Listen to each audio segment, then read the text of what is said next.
And as we begin, Thunder Bear, I'm offering this tobacco for your guidance today with the 94 calls to action and the understandings that you can offer us from your personal journey as a Mohawk man and keeper of the medicines. Welcome.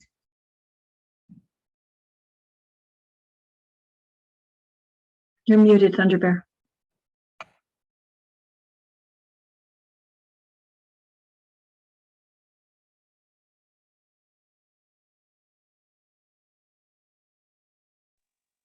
I am now unmuted. Thank you for your offering. I accept it. I will share my experience, my knowledge, and I will have an open heart with all of you today. Thank you so much.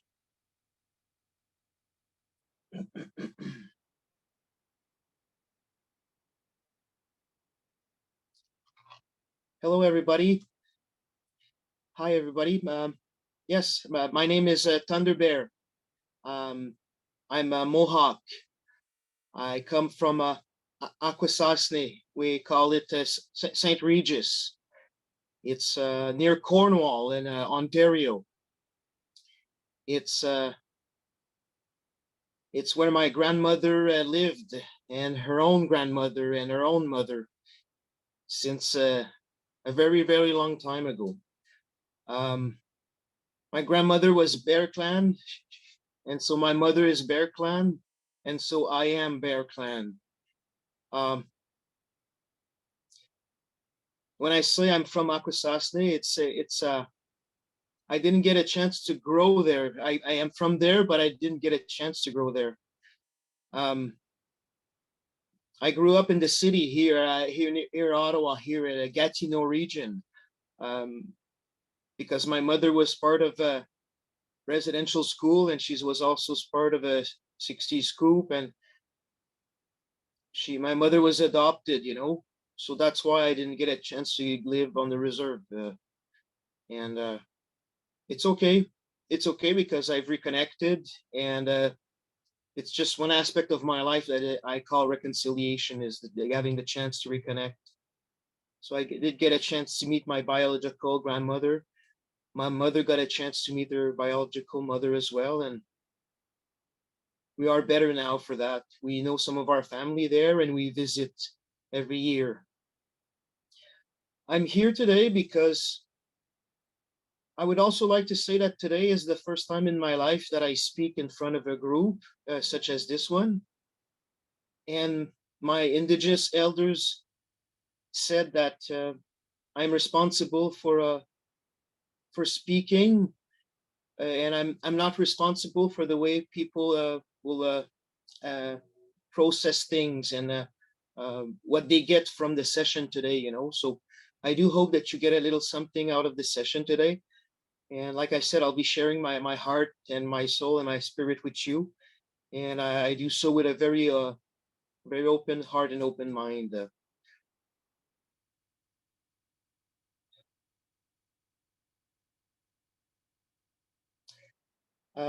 The way I wanted to get things done today was to introduce myself and where I am from.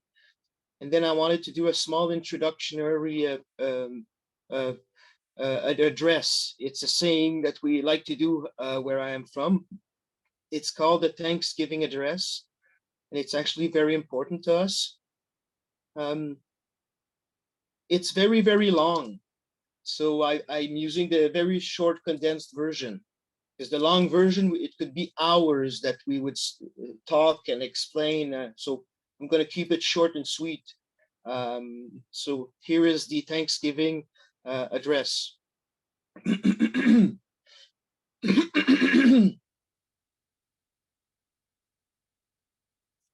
And just so I explain what it is, the Thanksgiving address acknowledges the people, earth, water, plants, animal, birds, bushes, trees, wind, sun, moon, star, as well as the unseen spiritual forces. Greetings to the natural world, the people. Today we have gathered and we see that the cycles of life continue. We have been given the duty to live in a balance and harmony with each other and all living things. So now we bring our minds together as one, as we greet each other and thank each other as a people. Now our mind are as one. To Earth Mother, to Mother Earth, we are thankful to our Mother, the Earth, for she gives us all that we need for life. She supports our feet as we walk about upon her. It gives us joy that she continues to care for us as she has from the beginning of time. To our Mother, we send greetings and thanks. Now our minds are one. The waters. We give thanks to all the waters of the world for quenching our thirst and providing us with strength. Water is life. We know its power in many forms: waterfall and rains, mists and streams, rivers and oceans. With one mind, we send greetings and thanks to the spirit of water. Now our mind are one. The fish, we turn our minds to the all fish life in the water. They were instruction to cleanse and purify the water. They also give themselves us as food. We are grateful that we can still find pure water.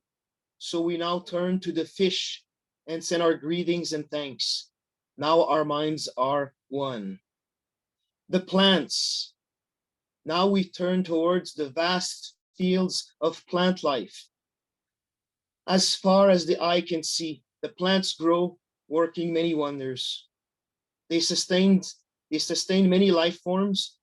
With our minds gathered together, we give thanks and look forward to seeing plant life for many generations to come. Now our minds are one. The food plants. With one mind, we turn to honor and thank all the food plants we harvest from the garden. Since the beginning of time, the grains, vegetable, beans, and berries have helped the people survive. Many other living things draw strength from them as well. We gather all the plant foods together as one and send our thanks, our greetings of thanks. Now our minds are one. The medicine herbs. Now we turn to all the medicine herbs of the world. From the beginning, they were instructed to take away our sickness. They are always waiting and ready to heal us. We are happy they are still among us, those special few who remember how to use these plants for healing. With one mind, we send greetings and thanks to the medicine and to the keepers of the medicine. Now our minds are one. The animals. We gather our minds together to send greetings and thanks to all the animal life in the world. They have many things to teach us as a people. We are honored by them when they give up their life so that we may use their bodies as food for our people, instruments, tools, and others. We see them near our homes and in the deep forests. We are glad they are still here, and we hope that it always to be so. Now our minds are one. The trees. We turn our thoughts to the trees. The earth has many families of trees who are their own instruction and uses. Some provide us with shelter and shade, others with fruit, beauty, and other useful things. Many people of the world use a tree as a symbol of peace and strength. With one mind, we greet and thank the tree of life. Now our minds are one. The birds. We put our minds together as one and thank all the birds who move and fly about over our heads. The Creator gave them beautiful songs. Each day, they remind us to enjoy and appreciate life. The eagle was chosen to be their leader. To all the birds form, from the smallest to the largest, we send our joyful greeting and thanks. Now our minds are one. The four winds. We are thankful to the power we know as the four winds. We hear their voice in the moving air as they refresh us and purify the air we breathe. They help us bring the change of seasons. From the four directions they come. bringing us messages and giving us strength. With one mind, we send our greeting and thanks to the four winds. Now our mind are one. The Thunderers. Now we turn to the west, where our grandfathers, the thunder beings, live. With lightning and thundering voices, they bring with them the water that renews life. We are thankful that there are those evil things, my by Oak Viserys underground. We are grateful for these evil things. The thunderers bring our minds together as one. They send greetings, and we do to our grandfathers. Now our minds are one. The sun. We now send greetings and thanks to our eldest brother, the sun. Each day, without fail, he travels the sky from east to west, bringing us the light of a new day, the heat that we feel on our skin. He is the source of all the fires of life. With one mind, we send greeting and thanks to our brother, the sun. Now our minds are one. Grandmother Moon. Grandmother Moon, we put our minds together to give thanks to our oldest grandmother, the moon, who lights the nighttime sky. She is the leader of women all over the world, and she governs the movements of the ocean tides. By her changing face, we measure time, and is the moon who watches over the arrival of children here on earth. With one mind, we send greeting and thanks to our grandmother, the moon. Now our minds are one. The stars. We give thanks to the stars who are spread across the sky like jewelry. We see them in the night, helping the moon to light the darkness and bringing dew to the gardens and growing things. When we travel at night, they guide us home. With our minds gathered together as one, we send greetings and thanks to the stars. Now our minds are one. The enlightened teachers, we gather our minds to greet and thank the enlightened teachers who have come to help throughout the ages. When we forget how to live in harmony, they remind us of the way we were instructed to live as people. With one mind, we send greeting and thanks to the caring teachers. Now our mind are as one. To Creator. Now we turn our thoughts to the Creator, or Great Spirit, and send greetings and thanks for all the gifts of creation. Everything we need to live a good life is here on Mother Earth. For all the love that is still around us, we gather our minds together as one and send our choicest words of greeting and thanks to the Creator. Now our minds are one. We have now arrived at the place where we end the words, we end the greeting. Of all the things we've named, it was not our intention to leave anything out. If something was forgotten, we'll leave it to each individual to send such greeting and thanks in their own way. Now our minds are as one. Thank you for your patience and listening to the words that I said. Like I said, this is a resume, a very quick resume of an address that usually takes a few hours. So thank you for being patient and listening to the words. Now I would like to go into the next portion of the presentation that I wanted to do today. And it was to talk about the Truth and Reconciliation 94 calls to action and what they stand for and what they are. And so I'm going to start with a brief introduction. I'm doing this introduction in case some individuals that are joining us are not 100% sure how we got to have those 94 recommendations done.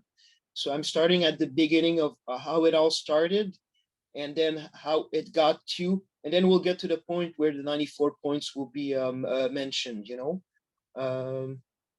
So thank you. And I also like to say that if something seems very unnatural and foreign and illogical when you're hearing the words that I'll be saying, it's normal to feel that passion inside. It's okay to feel that hurt. It's okay to feel that upsetness, you know. But what I am going to be saying today and sharing with you, it is the absolute truth. It's information that was validated by many individuals that work with me and support me. And so I would like to say that if there's something that's touching you or hard, we can certainly maybe discuss about it in the question period later, or something to that effect, you know. And so take what you can out of it, and those small seeds that are sowed today is the grassroots that the people are getting to be. And so I would also like to say thank you for being here today to hear my words as part of your unity group. So thank you. I'm going to start now. So the introduction, I'm going to start. Canadian Indian residential school system will forever remain one of the country's most shameful legacies. These church-run, government-funded institutions took Indigenous children against their will and subjected them to abuse, neglect, and dangerous living conditions in the name of assimilation into white European culture and religion. What colonizers considered so-called mainstream Canadian culture. The Indian residential school system was a cultural genocide spanning more than a century, yet one facet of a complex scheme by European colonizers to eliminate Indigenous peoples, whom they deemed too different to function in their own society.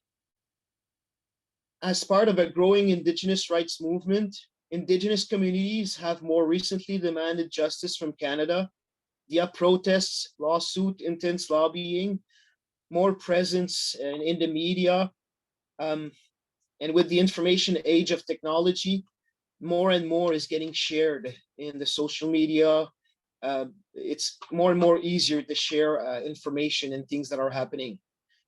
One of those activist-led lawsuits resulted in the largest class action settlement in Canadian history, mandating apologies from the Canadian government, official church bodies, and other participants in the horrors. It was recommended policy changes. Money was set aside, approximately $2 billion was put aside to distribute among the survivors of the Indian residential school system.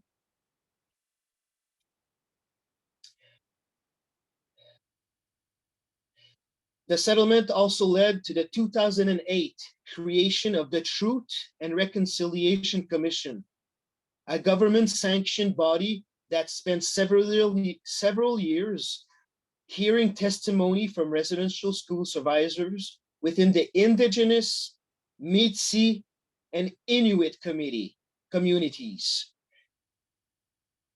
compiling a comprehensive and accurate report on the atrocities committed and the intergenerational effects of the system. There were some far-reaching recommendation on policy changes and a need for fostering comprehensive educational programs that would result in such atrocities from never happening again, ever happening again. When the Truth and Reconciliation Commission released its final report in 2015, it recommended 94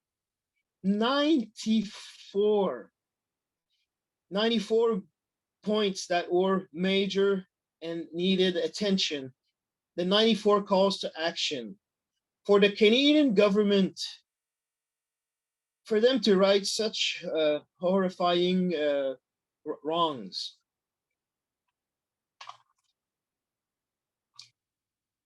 This watershed moment in the Indigenous rights movement marked the country's preliminary attempts to beginning dismantling the systemic racist, devastating Indigenous people in Canada.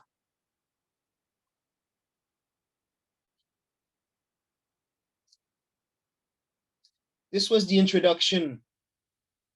Now I would like to discuss a brief history of the Canadian Indian residential school system.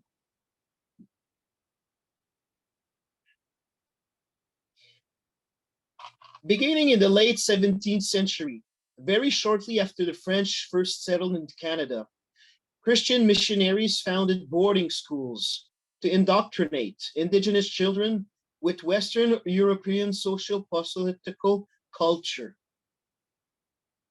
In 1831, the Mohawk Institute Residential School was established, and 3 years later began admitting girls.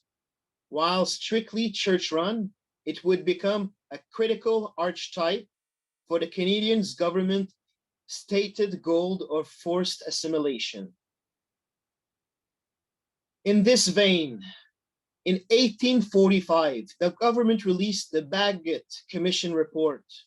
The Bagot Commission Report was a study on how to exert colonial control and eradicate the Indigenous population. It proposed separating Indigenous children from their families to more successfully assimilate them, and pointed to the Mohawk Institute as the model for future schools. The government-funded Indian residential school system was officially enacted in the 1880s, not long after the implementation of the 1876 Indian Act. The Indian Act, which had the explicit purpose of eradicating Indigenous culture. The law codified the rights to educate and assimilate Indigenous children, and consequently expand the reach of the Indian residential school system, transforming it into a colonial monstrosity.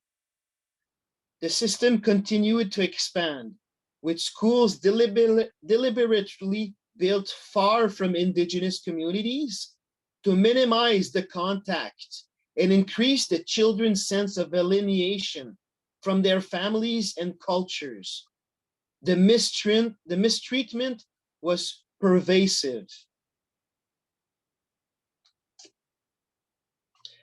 I'm just going to take a little second here because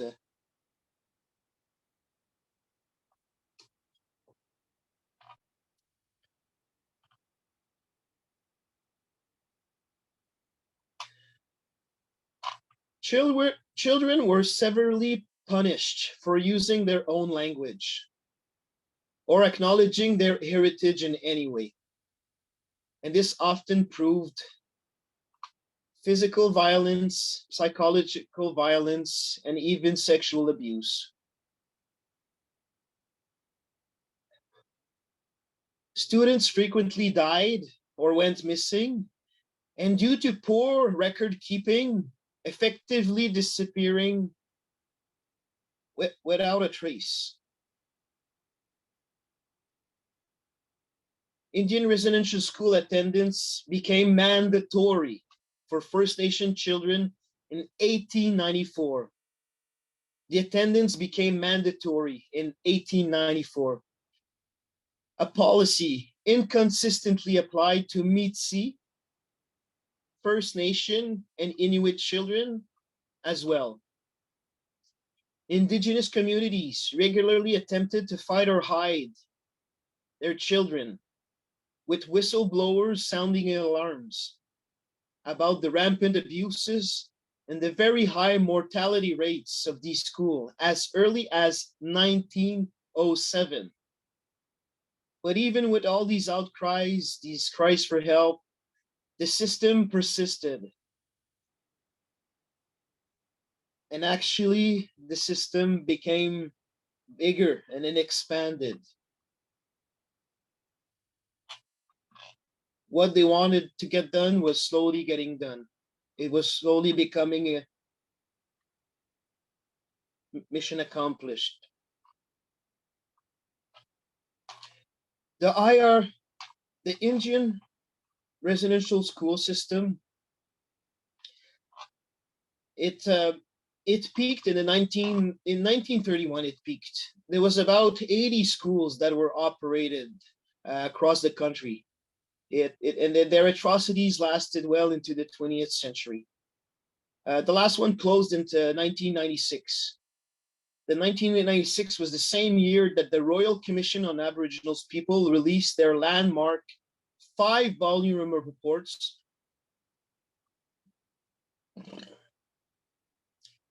and their official statement of reconciliation, acknowledging the abuse and establishing the non-profit Aboriginal Healing Foundation. It's important to be reminded and to note that there's an estimated 150,000 children, Indigenous children, that were forced to attend the residential schools. And we always got to be mindful that the shameful legacy didn't end then when when the schools shut down. You know, it didn't stop then. It kept going. It's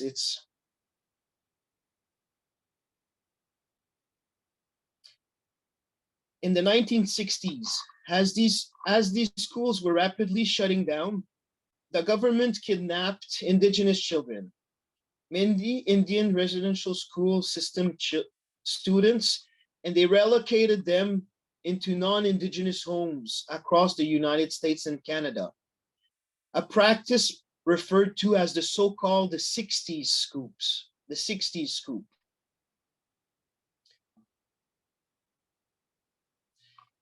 My next bullet point is called, why was the Truth and Reconciliation Commission formed? In the 1980s, as a result of an increasing Indigenous activism, survivors of the Indian residential school system began suing the Canadian government for the harm that was caused. But it wasn't until the mid 2000s that there was an actual breakthrough. In 1996, a group of 27 survivors of the Alberni residential school on Vancouver Island, British Columbia, they filed a lawsuit against both the Canadian government and the United Church of Canada. After 9 years of deliberation, the court ruled in favor of the plaintiff. And so in 2005, they found the churches could not claim immunity from damage and damage claims, and therefore shared the blame with the government. This decision, this precedent was called as the Blackwater versus Plint. Blackwater versus Plint. Plint, P-L-I-N-T. This lawsuit opened the door to thousands of settlements and ultimately led to the 2007 Indian Residential School Settlement Agreement, the largest class action resolution in Canadian history. And their 5 main components included the common experience payment, independent assessment process, Truth and Reconciliation Commission, commemoration, health and healing services. Those were the 5 main components. And as part of this historic $2 billion agreement, the government formed the Truth and Reconciliation Commission in 2008 to investigate the full extent of the harm caused by residential school, propose solution, and prevent the future abuse of Indigenous communities. The next point that I prepared to discuss is called, what has the Truth and Reconciliation done? What does it do? What is it? And so, according to the Indian Residential School Settlement Agreement,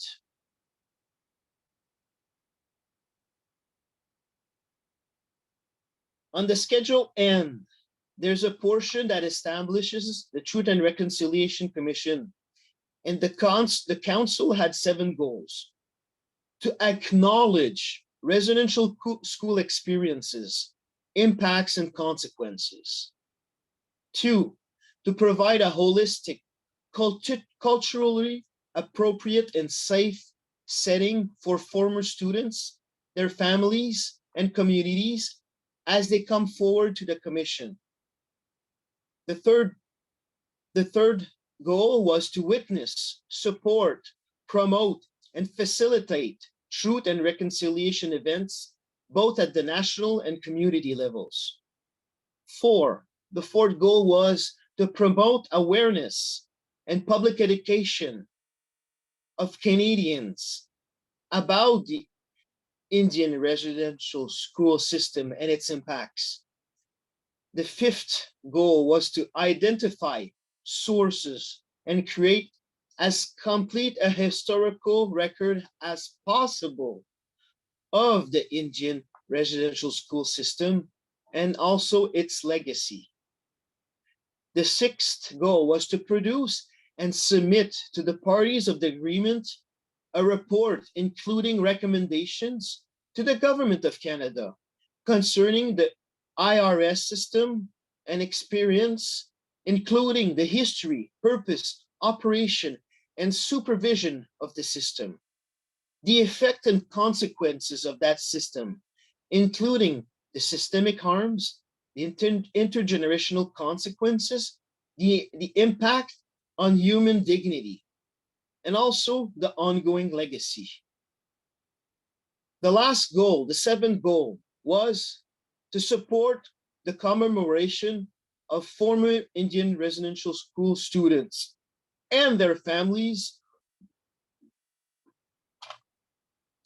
and their survivors in accordance with the Commemoration Policy Directive. Throughout 6 years, the TRC, the Truth and Reconciliation Commission, has held many community events. They've heard thousands of hours of testimony from more than 6,000 survivors. They've gathered relevant documentation. They created a historical, accurate, but heart-wrenching record of the IRS system and how it continues to harm Indigenous communities to this day. The Commission compiled a final report. That report was titled, Honoring the Truth, Reconciling the Future. I'm going to repeat it. It was called Honoring the Truth, Reconciling for the Future. And it was released in 2015. The next point that I would like to talk to you about today, what was actually in that report? What was in that final report?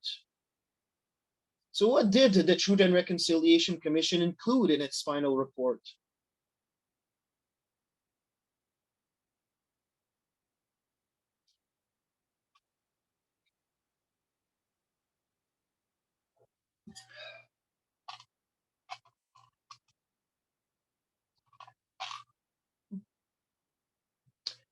The introduction of the TRC's final report, it summarized the legacy of the IRS system and Canada's violent colonization in no uncertain terms.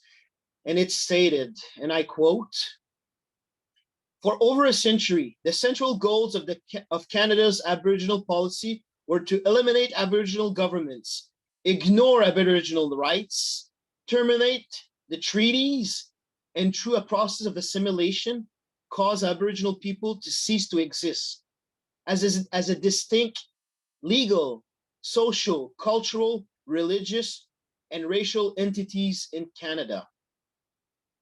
The establishment and operation of residential schools were a central element of this policy, which can be best described as cultural genocide. Physical genocide is the mass killing of the members of a targeted group. And biological genocide is the destruction of the group's reproductive capacity. Cultural genocide is the destruction of those structures and practices that allow the group to continue as a group. States that are engaged in cultural genocide set out to destroy the political and social institutions of the targeted group. Lands are seized, populations are forcibly transferred, and their movement is restricted. Language are banned. Spiritual leaders are prosecuted. Spiritual practices are forbidden. Storytellers no longer have their places. Objects of spiritual value are confiscated, are held as trophies, or are destroyed. And most significantly to the issue at hand, families are disrupted and to prevent the transmission of cultural values and identity from one generation to the next. In its dealing with Indigenous people, Canada did all these things.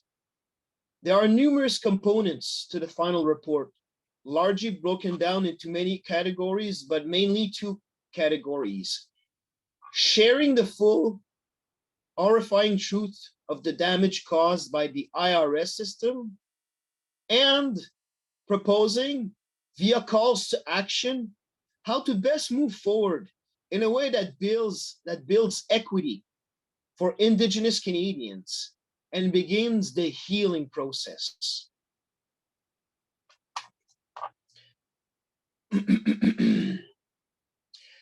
So now I'm going to go into the main three takeaway from the report.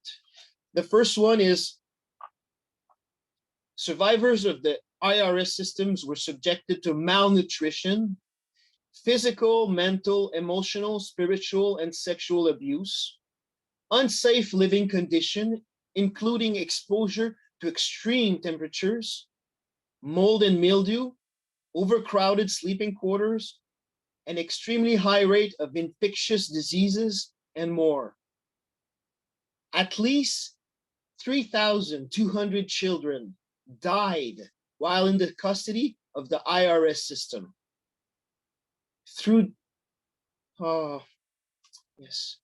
Yes, Mr. Murray, yes. Though Justice Murray Sinclair, the TRC chair, estimates that the date rate is as much as 10 times higher due to poor record keeping and records that still aren't released today. The IRS system caused intergenerational trauma for Indigenous Canadians, which manifests in the following ways. Indigenous Canadians have the highest unemployment rate. Indigenous youths are extremely overrepresented in the child welfare system. Despite making up just more than 5% of the total population, Indigenous Canadians account for more than 30% of the prison population in Canada. I'm going to repeat this one because this one hits my heart often. Despite making up just 5% of the total population, Indigenous Canadians account for more than 30% of the prison population in Canada.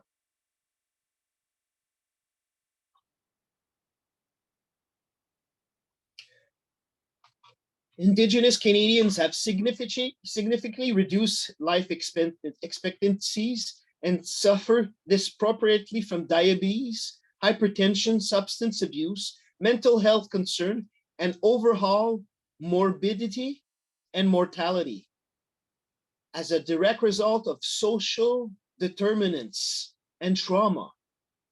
According to the 2019 analysis published in the journal Health Equity, a 2017 meta-analysis of 61 studies support these assertions.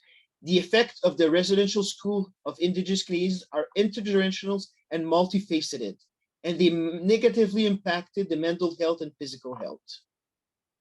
The fourth key takeaway from the report is access to safe housing and other essential services and items, such as clean drinking water, is also severely limited. The fifth key takeaway from the report are the mistreatment of Indigenous people from the early days of colonization directly responsible for the negative stereotypes and stigmas associated with Indigenous Canadians today. Moreover, the IRS system, along with other anti-Indigenous government policies, had a direct impact on current policies that make it more difficult for Indigenous people to access funding, healthcare, education, and other resources that would build equity in their communities. And the last takeaway from the report, taken together, the reality of residential school and their legacy is disturbing, and Indigenous people are still suffering the consequences of colonization. And so, as such, the TRC authored a comprehensive document recommending changes to program and policies that would effectually, meaningfully change, and it was called the 94 Calls to Action. So this resumes the point that I wanted to do, which were the what was in the final report. Now I'm going to get to the point that is called, what are the 94 calls to action? What are they? Well, the 94 calls to action, the CTAs that we call them, the call to action CTAs, they're actionable policy recommendation meant to aid the healing process in two ways. Acknowledging the full horrifying history of the residential school system and creating systems to prevent these abuses from ever happening again in the future. Prevention, according to the call to action, will happen by teaching all Canadians the reality of Indigenous people's treatment. And it will also happen by creating educational and economic opportunities for Indigenous Canadians so they can fully participate in society, like what I was referring to earlier about equity. The Truth and Reconciliation Commission calls to action can be broken down into two categories. The legacy, which is the recommendation 1 to 42, legacy 1 to 42. And then we have reconciliation, which is number 43 to 94. And each of these numbers that I'm giving you,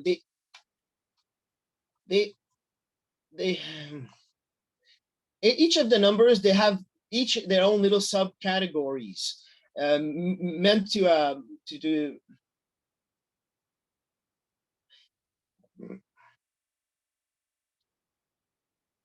meant to help tackle these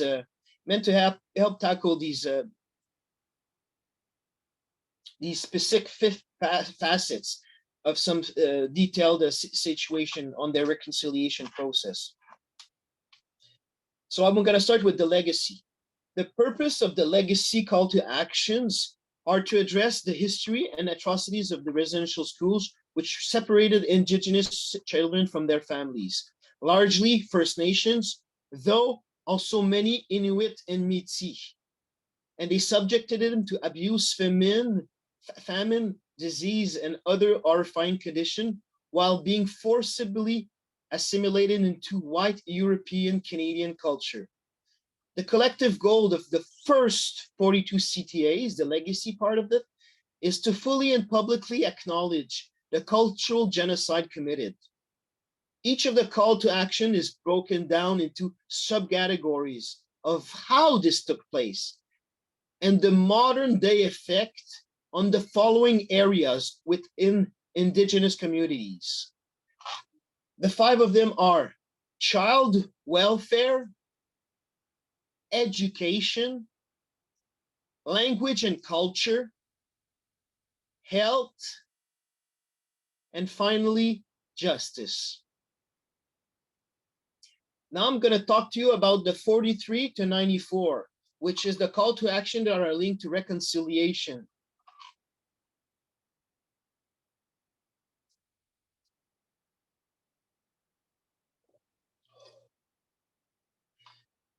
The goal of the remaining call to action is to implement policy changes that will meaningfully and permanently dismantle the systemic racism that leads to worse health outcomes, premature death, and limited economic opportunities.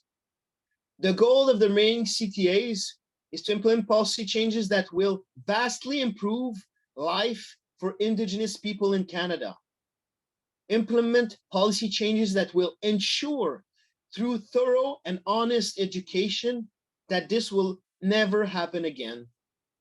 The subcategories of these call to action, the CTAs, include Canadian government and United Nations declarations on the rights of Indigenous peoples. They include the Royal Proclamation and Covenant of Reconciliation. They include the Settlement Agreement parties and the United Nations Declaration on the Rights of Indigenous Peoples. It includes equity for Indigenous peoples in the legal system. It includes National Council for Reconciliation. It includes professional development and training for public servants. The subcategories include as well church apologies and reconciliation. Subcategories include youth programs. It includes museum and archives. It includes missing children and burial information. Includes the National Center for Truth and Reconciliation. It must make sure that it includes as well commemoration, media and reconciliation, sports and reconciliation, business and reconciliation, and also newcomers to Canada. So this covered the two categories. The next point that I would like to make, and sorry that it took so long to get there. When we talk our talk, when we get in the zone, it's the time, we don't see the time go by, you know. So thank you for your patience and for still being here. My next point is called where are we at right now? What's going on? What process have we made? What's the progress as of today? You know, what good did we do? Let's focus on some good, you know. And so I'm going to be going over the question that many have been asking.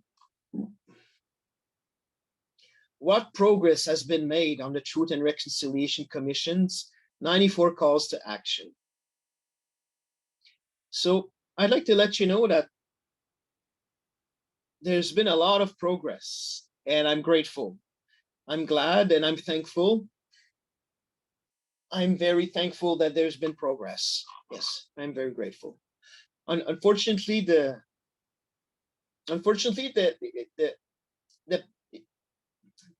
progress is there, but it's been a little bit slow. Like a big dinosaur, you know, it moves surely, but very slow. A giant dinosaur, you know, the Brontosaurus is very slow, but surely. And so the progress has been slow, but as of June 2021, there was about 12 of the 94 calls to action that had been completed. But here's the thing. There's one side, when I say side, I mean the government. And they say, oh, we did all of this. And we met this amount of call to action were met. But then the other side is us, the Indigenous people and the Indigenous allies. They look at what they're claiming that they have done, and there's a little bit of a clash because they say, actually, we think that even though you said you've completed this, there's still a lot of work. And here are the reasons why we think there would be a little bit more work. And then they're saying, oh no, it's okay. No, we did good. Don't worry about it. And then we say, no, actually, please be mindful of these things. So on one side, it says we did 12. The other side says we did less. the amount, it depends on how you interpret things and how you're well versed into but enough of that. I'm gonna go back to my presentation here. So as of 2021, only 12 calls to action have been completed. And that's according to the interactive website called, the website is called Beyond 94. And what Beyond 94 is, basically, it's a little program that somebody started, and it's a project that was launched in 2018, and it's to keep track of the purposes, and it's to keep track about like the monitoring of where are we at, so to make sure everybody doesn't forget, I guess. And we can always point to that always up-to-date site, you know. And so if you're interested in getting more updates on specifics, then I invite you to join Beyond 94. And so right now, what I'm going to be talking about is the completed calls to action that were done. And so according to the First Nation-led research center, Yellowhead Institute, the following call to actions were completed. Number 13 from the legacy. Number 13 has been completed, and it states federal acknowledgement of Indigenous language rights. This one has been completed. The next one in the legacy would be number 41, the missing and murdered Indigenous women and girls inquiry.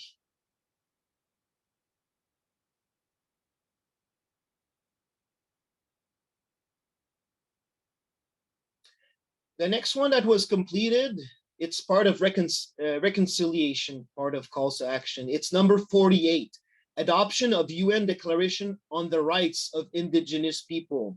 It's called UN DRIP. And it's the adoption of the UN Declaration of the Rights of Indigenous People by churches and faith groups. So this one, number 48, was completed.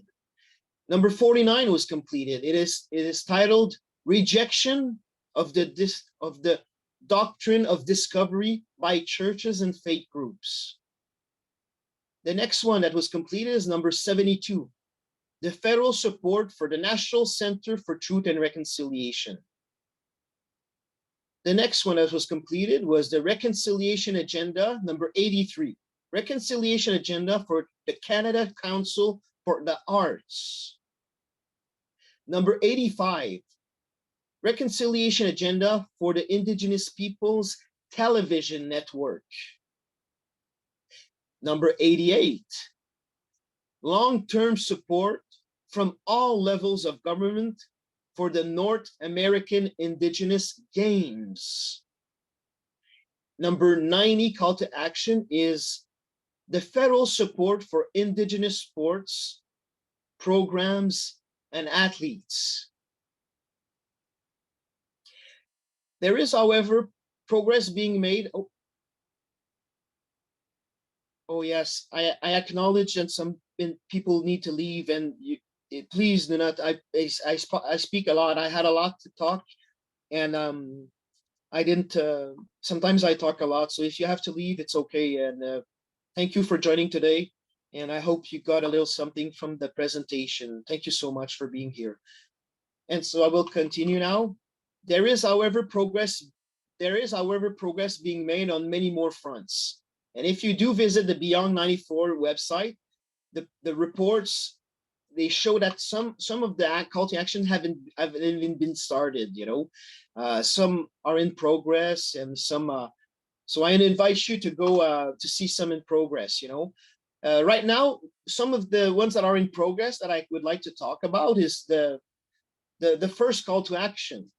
The first call to action is a call to action that requires the government to reduce the number of Indigenous children in the child welfare system by providing resources to Indigenous communities and cultural competences, training to social workers. That one is partially complete. In 2016, the federal government, they announced a 5-year budget that would increase of about 635 million in the First Nation Child and Family Service Program. And then 2 years later, in 2018, the government announced an additional 1.4 billion through 6 years. And so the government is reportedly collaborating with Indigenous leaders to reform the child welfare system as it pertains to Indigenous families. They want to be attentive to what is important. And so consultation has started. And what is important for some, it may be important for many others as well. So we're very glad that these consultations are taking place. Call to Action 17 is also ongoing. Call to Action 17 is the one requiring all levels of government to enable residential school survivors and their families to reclaim the names, their actual names that were changed at the school. And this is done by making sure that the fee, the amount of money that is needed to change your name and all its interconnected name change fees would all be covered. So I like this one because people they need to honor their name. They need to honor their name. I honor my name, and I also honor my I have two names, so I honor both.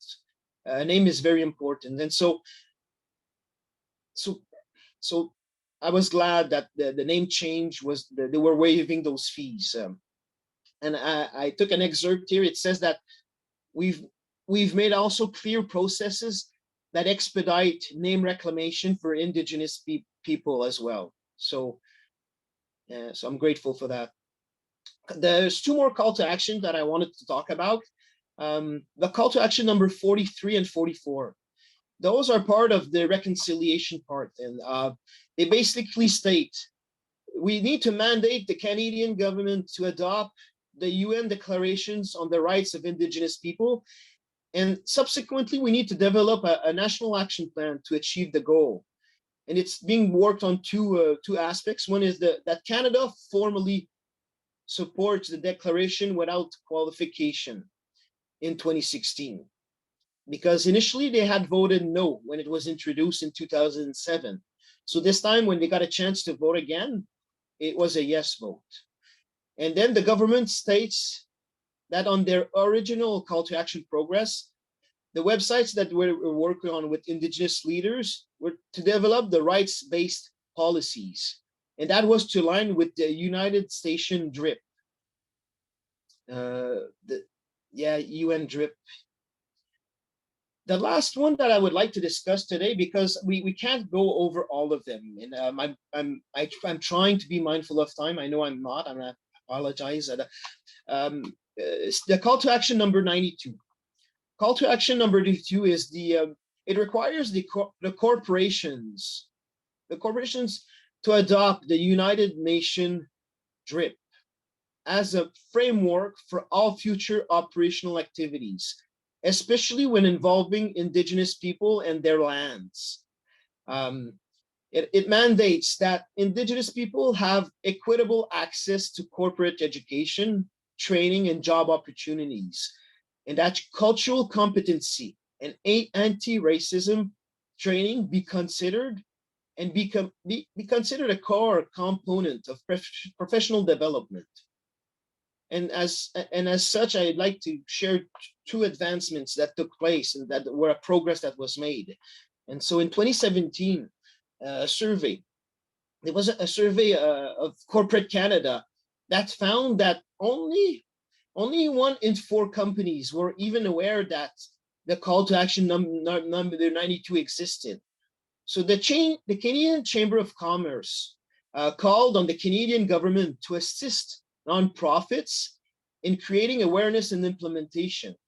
And this also helped create mentorship program for Indigenous Canadians who were interested into entering the corporate world. And the second thing that I was glad is that the Indigenous Works, a non-profit social enterprise, was formed as a result of the 1996 the word fails me, sorry. The 1996 report. And it created the 1-year Accelerate program to help corporations who actually wanted to implement in their business the call to action 92. But they weren't quite sure where to start. So this nonprofit enterprise, Indigenous Works, would welcome these businesses and say, we'll facilitate this for you, we'll help you. And so I'm seeing that people are, and so I would like to leave. I would like to close. You know what? Nope, this is good. This is good. We covered a lot today, and I'm thankful for you for listening. And thank you, everybody. C, would you like me to consider saying something else, or please let me know. And if we have a question period, I'm also here for the next little while. Thank you. Thank you so much, Thunder Bear. We're so grateful that you've joined us today. And there's so much that we really don't know, and that you've made it so clear to us what's been done. And this is what we've been waiting for, is like what has been done and what still needs to be attended to. And that we need to live in awareness of this is vital. And thank you so much. You are such a treasure for all of us. I would just like to reiterate that if I said anything that was upsetting, it's normal, sometimes, but it's part of the seeds that we sow. So I would just like to say that I'm not a perfect person. I'm still growing in my medicine. I'm still learning every day that things that happen around me. So thank you all for being understanding. Thank you. So I will put myself on mute now. Okay, sure. What we'll do is, Thunder Bears, we're going to have a final prayer and song, and then we're just going to have a community talk if they want to stick around and ask questions. Thank you. Thanks.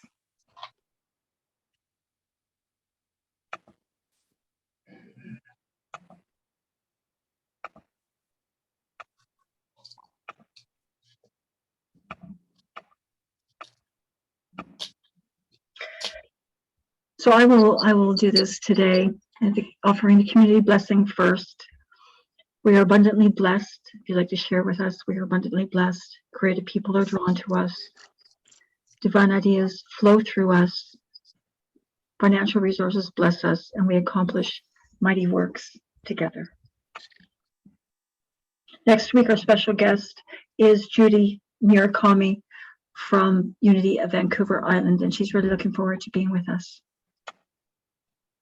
So as we wind down with our prayer of protection before our closing song, please join me in saying, the light of God surrounds us.